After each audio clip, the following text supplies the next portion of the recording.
ఈరోజు మనం అందరికీ ఇష్టమైన కరకరలాడే మిర్చి బజ్జీ తయారు చేయబోతున్నాం. బజ్జీ మిరపకాయలు తీసుకుని మధ్యలో చీలిక పెట్టి గింజలన్నీ తీసివేయాలి. స్పైసీగా తినాలి అనుకుంటే గింజలు తీయకుండా బజ్జీ వేసుకోవచ్చు. కచ్చాబచ్చగా నూరిన వాముని మిరపకాయ మధ్యలో స్టఫ్ చేసుకోవాలి. బజ్జీకి తగినంత శనగపిండిని తీసుకుని చిటికెడు వంట సోడా యాడ్ చేసుకోవాలి. రుచికి తగినంత ఉప్పును కూడా వేసుకోవాలి. కొంచెం కొంచెంగా వాటర్ పోసుకుంటూ పిండిని కలుపుకోవాలి.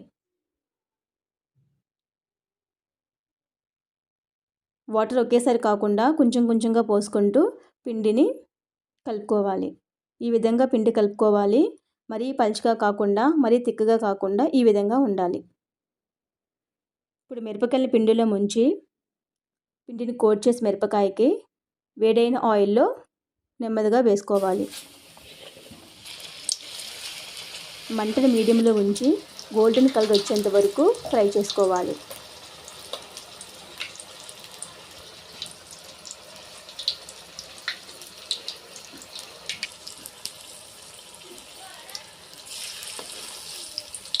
మధ్య మధ్యలో టర్న్ చేసుకుంటూ ఫ్రై చేసుకోవాలి.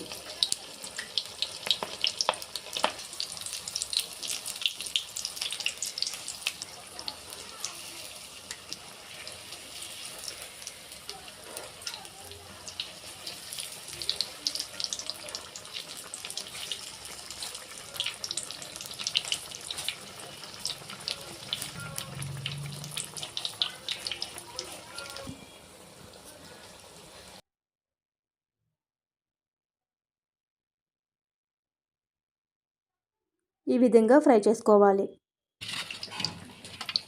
అంతే, వేడివేడిగా కరకరలాడే మన మిర్చి బజ్జీ రెడీ అయిపోయింది.